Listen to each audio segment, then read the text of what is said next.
I've listened to parents trade war stories like battle-hardened soldiers in the trenches, and Yeah. sometimes when you're too close to it and you're in it, it's hard to see, the fun in it. It's hard Right. to see the humor, and that Yeah. the grape juice that you're drinking can someday turn into a fine Cabernet. We are Moms Unhinged, a nationally touring stand-up comedy show. Join us in our podcast as we explore everything from motherhood, midlife crisis, marriage, divorce, online dating, menopause, and other things that irritate us.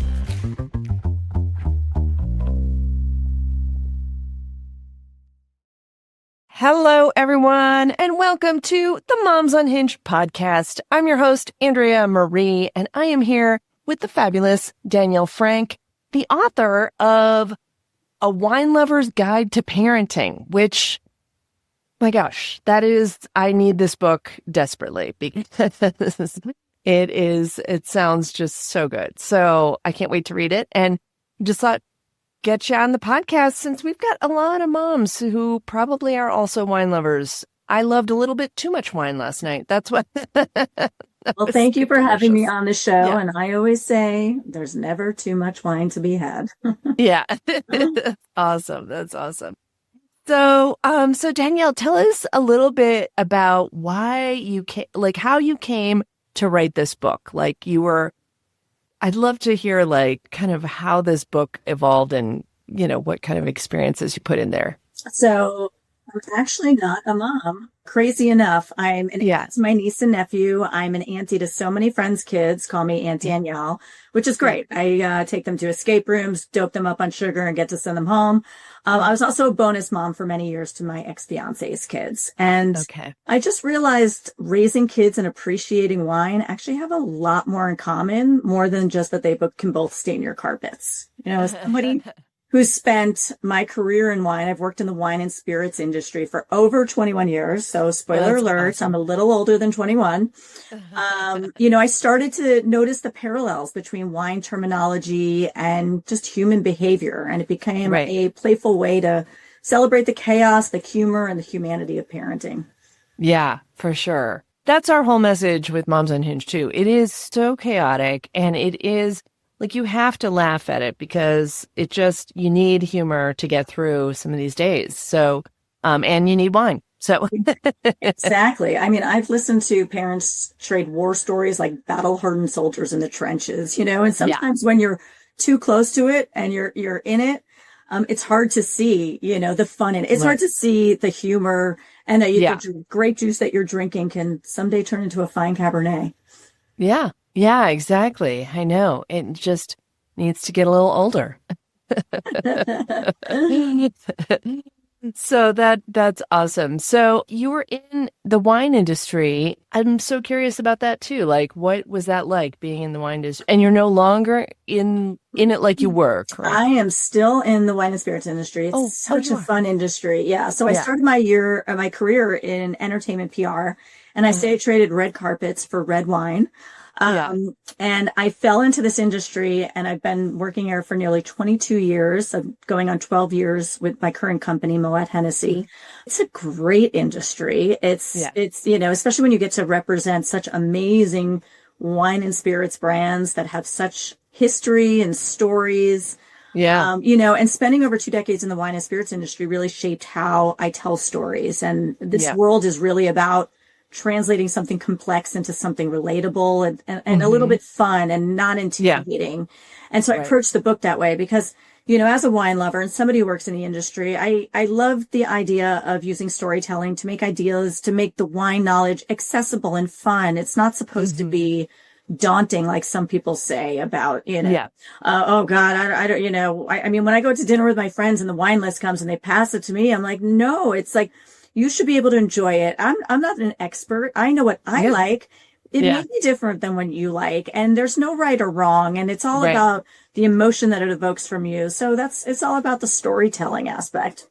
Yeah. Yeah. That's awesome. That's awesome. I know some of my favorite wines are the ones where visited the vineyard. So then when I drink it, I can picture it and, talking about the history of, how the whole vineyard came about. It's always so interesting. So that's great. There's so much history. There's so much romanticism. I'm very lucky that I we represent some of the best champagnes in the world, Dom Perignon, Veuve Clicquot, Moet and Chandon. And I am blessed that I get to go, go to Champagne. And when you go down in those caves that have been there for hundreds of years and hear the history and see bottles that were, when I visited Cognac and Hennessy, and there's like eau de vie, the wine that's, the juice that it's made from, the eau de vie, there's eau de vie there, like from the 1700s. It's crazy. Wow. Yeah. Yeah.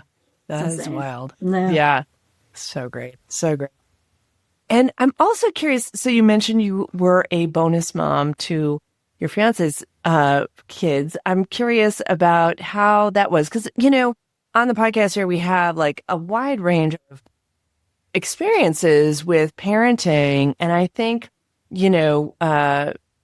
definitely being that bonus mom, and it just has its own challenges to it. And curious how it was for you.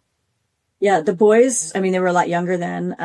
They're out of college now. It's wild, but they were great boys, and they really embraced me. I think the hardest challenge was because my parents were divorced when I was 1, and my dad remarried. And I see what it's like, that side, mom versus dad and the stepmother in between. And, some of the things that I felt when I was growing up. And so I was very careful about, knowing my boundaries, like never taking, the mother's place and all that. What I found most interesting was when I finally moved in with my ex, and we were engaged at this point, and the older son, he forgot his homework at his mom's house. And I remember being that kid, like, oh, it's so hard. You're juggling between 2 houses. And I was like, not a big deal. I'll take him in the morning. We'll go pick it up, and I could drop him off at school. Problem solved. And my ex just became irate and was like, no, you stay out of this, blah, blah, blah. And that was a very defining moment for me. Like, if I'm going to be in your life and we're getting married, you have to integrate me into the co-parenting in some way. I'll never overstep the boundaries and try and take the place of their mom. But, I need to be engaged with, I'm invested in these kids' well-being in their lives. And I know what it feels like to be that kid that left their homework at the other parents. Right. Yeah, that is. Yeah, there's, not only the kid relationships with the kids themselves, but, just both parents, if they're both, in the picture, that's a whole nother level of entanglement that can crop up. So yeah, that's really. The ex-wife, she's fantastic. She and I became friends. Like when I broke up with my fiance, she and I went and got drinks. She shared some more stories. It was fabulous. But she always appreciated how well I treated her kids, and there was no love lost between them, so it was easy. It was great. Yeah, that's great. That's great when people can see, hey, we all just want the best for the kids, and definitely that's where it can really be a good thing. So absolutely, that's funny that you. I sort of want to interview the exes before we date. Right. Wish that was a thing. Be like, hey, I want to hear your side. Yeah, no kidding. That's a good app. I'm dating your ex. Give me the goss. Oh man. So you said your parents divorced when you were 1. So you pretty much don't remember a time when they were married. That's super interesting. But we were talking beforehand, you said you had an unhinged moment from when with your mom and your parents. I'd love to hear that. I would see my dad on the weekends. We lived in New Jersey and he lived in New York City. And so he'd pick us up and then drop us off at the end of the weekend. And I went home and I realized that I left my little Snoopy suitcase in my dad's car. And my mom went crazy that I left my suitcase in the car. Now, granted, in hindsight, I realized my dad was putting the alimony checks in my Snoopy suitcase. And my mom, not the best with money. And so she relied on that heavily. And now her check was going to be a week late. So she went bonkers. But needless to say, after that, my dad just mailed the check weekly instead of putting it in my poor little Snoopy suitcase. I know. You don't need to be the mule there for that. Yeah. I was the check mule. Yeah, yeah. Oh man, it's so hard. And for sure, like it's funny how much you realize you can empathize with your parents when it was hard to know what is the problem here, and now, as you're older, you understand like, oh, okay, there we go. That was it, I can see now she probably was, heavily relying on that weekly check. And yeah, that's good. I know. We're just all trying to get by, trying to get by. I want to hear, you had talked about like, reading a chapter from your book. I'd love to get into that and talk about that a little bit because you said it was a fun little chapter. Yeah. So my book is written in the style of a classic children's illustrated rhyming book. Obviously, it's talking about wine and parenting. This is not made for kids, folks. There are some curse words sprinkled in. So if you're, not into that, it's not heavy, but, and every time I use wine terminology, it gives the definition. At the back of the book gives a basic understanding of wine is made. So even if you're not a parent, it's great if you want to know about wine. So this chapter, lesson 3, is you don't want your kids to ferment. So the fermentation process in wine is when you turn sugar into alcohol. Well, sugar, you think of something that's sweet. Alcohol is sort of harsh and biting. You don't want your kid to not have manners and turn into something harsh and biting. Yeah. So manners are the key to it all. These lessons need to start even when they're small. Teach them this from day one before they start to crawl. You don't want your kid to be the sour grape in the bunch and turn into a spoiled brat that kids want to punch. When they start talking, make sure they know thank you and please, and to always say bless you when they hear someone sneeze. Please and thank you are an absolute must. Without that, your child's a total bust. There's nothing worse than a child who has behavior that is crude, because it'll continue as they're older and become someone who's rude. People don't take kindly to and aren't nice to those with attitude, because it's very off-putting and puts others in a bad mood, oftentimes causing confrontation and leads to a nasty feud. Wanting to put a little bit of poison in your child's food. Is that really how you want your kid to be viewed? Wouldn't you prefer that there's someone who's wooed? Without manners, they'll ferment and turn into someone harsh and biting. They may turn into a kid who's rude, obnoxious, and always fighting. So teach your kids some manners and to have some heart and soul. Without that, your kid may well turn into an a-hole. I know that it is such a hard thing to like have, you've got to teach so many soft skills as parents. And, it is like my biggest fear was just that my kid, all I wanted was for my kids to be able to make friends. That was my thing is I was like, if you have friends in this world, then, everything is so much easier and you can, cope with anything. I don't care about math or, whatever, school. But, I think if they're just grow up to be good kids, that's the whole thing. So. Yeah. And, and that was my goal, right. When motherhood didn't happen for me, I realized I may not be raising children of my own, but I still felt a pull to influence the kind of human beings we're raising. And so my book became part of that. And, it happens at a young age. Kids are a blank slate when they come out of the womb. And so much of that is just, how we raise them. And that's kind of why I wrote it as a children's book too, because I want it, when they're young, it's just a reminder, of those little things to think about as you're starting to embark on your journey as a parent of, right. Just little reminders of let them breathe. It's okay to let them fall. That's how they're going to learn to get up.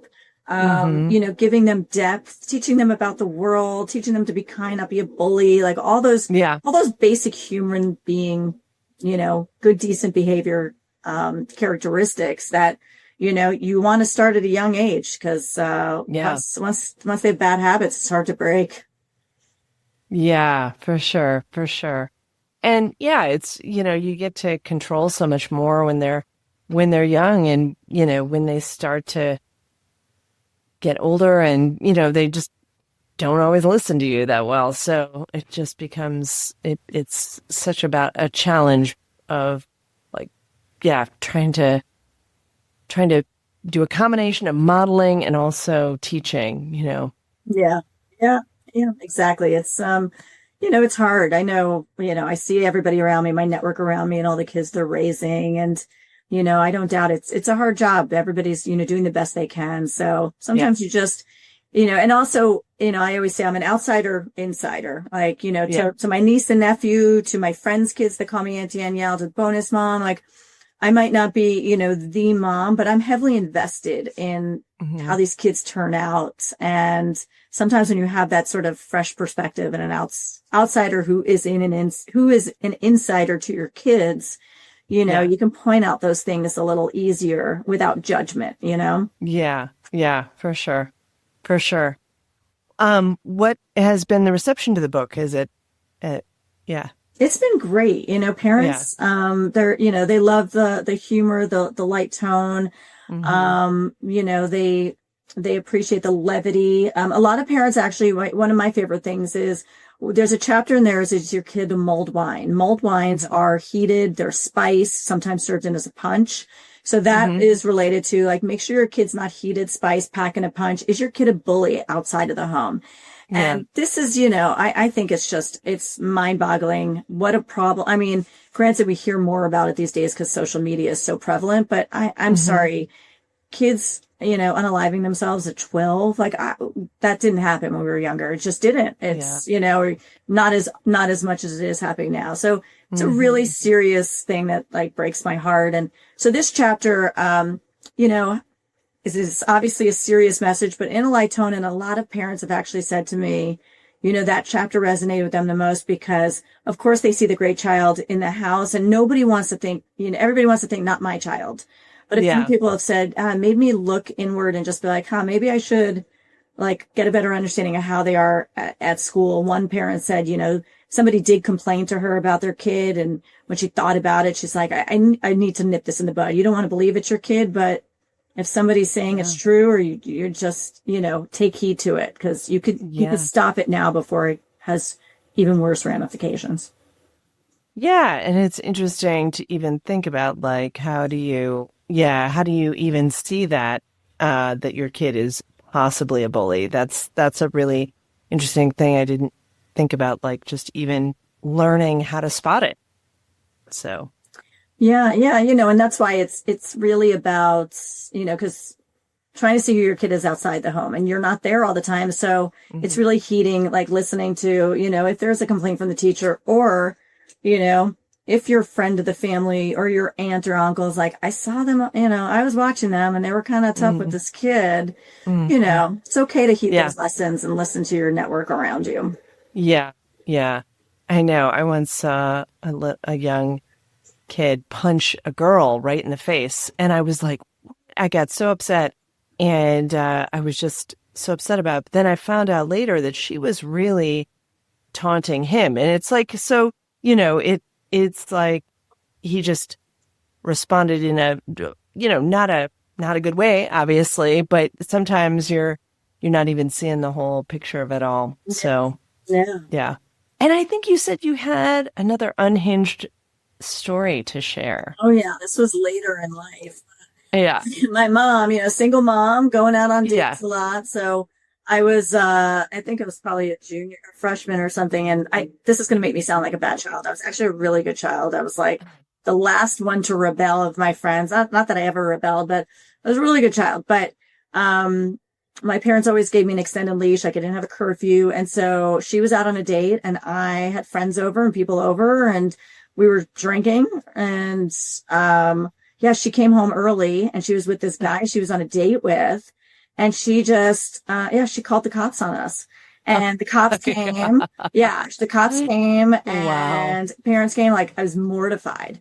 But yet a year or two later, I just spent like my summer working money on getting a fake ID and I was buying a 6 pack of beer. Not even for me. I was going to be driving that night to the city and take my friends, Uh, but I was the only one with a fake ID. So I yeah. bought a 6 pack for my friends at a Yeah. convenience store and a cop was waiting outside. I had to go down to the station. Oh my And when my God. mom came to pick me up, all of a sudden, the unhinged mom that called the cops on me a year ago, Yeah. she was trying to be cool mom. She's like, oh, is there any way we can get her fake ID back? She spent a lot of money on that. I was like, Yeah. Where was this mom a year or two ago when you embarrassed me in front of everybody? Yeah, Yeah.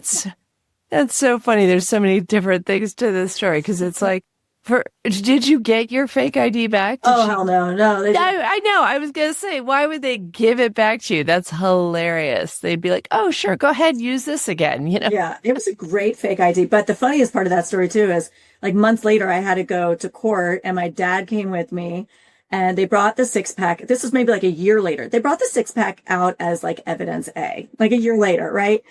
But luckily, like, I guess they never read me my Miranda rights. So got off, wasn't on my record. Oh my gosh.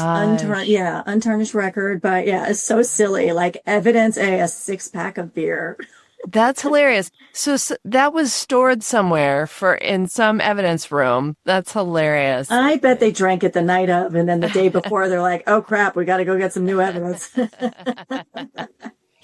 Oh my God. That's so ridiculous. And that's so funny that your mom called the cops on you while you were, I mean, like calling them to her own home to bust you. And did your friends get in trouble? I mean, I don't remember. My 50-something-year-old brain is like, blocked out a lot of stuff. I know. And I can't remember if like, I think maybe somebody was smoking pot too. And she was just like, I'm liable, if something happens to you guys. So they didn't take, maybe like, I think they just let us go. And then maybe like the kids had to call their parents. But yeah, hell of embarrassing. I know, seriously. Well, I guess it prevents the parties being at your house anymore, you know? Well, yeah. Everyone's like, word gets out and like, yeah, we're not gonna party at Danielle's. Yeah, definitely not. Didn't help me with the boys that year, I'll tell you that much.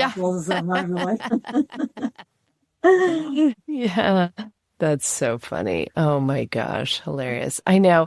It is so I think back to I was a really pretty good kid too, but my parents did have to pick me up at the police station one time. So I feel like, no matter what, you gotta be a little crazy, just a tiny bit. Yeah, it's a rite of passage. Absolutely. Yeah. Yeah, for sure. Better then than like going to jail now. Hey, I learned my lesson back then. That was cute. Yeah. That was fun. Don't want it to happen. Yeah, that's right. And it's just, doesn't your record it's like they're two different records or something, isn't it? I don't know. Like, but that is also an interesting lesson too around consequences early. I think that is something that is so appropriate for kids is we used to do kind of it was like the tough love type of thing where it's like, no, there's you don't get like, we don't count to 3 here. It's just like, boom, that gets, your toys are now in timeout till the weekend or whatever it might be, or no video games or whatever.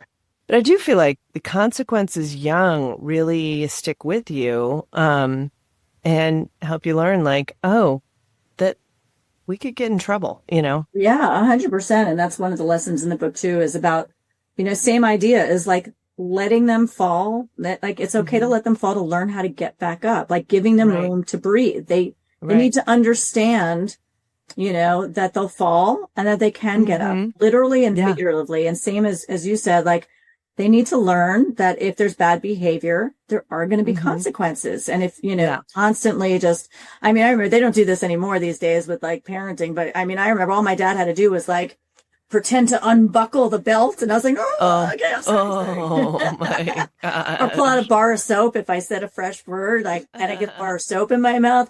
Oh yeah. All I had to do was see him like walking towards the bathroom and I'd be like, no, I didn't say it. I didn't. I said, shoot, not what you think I said.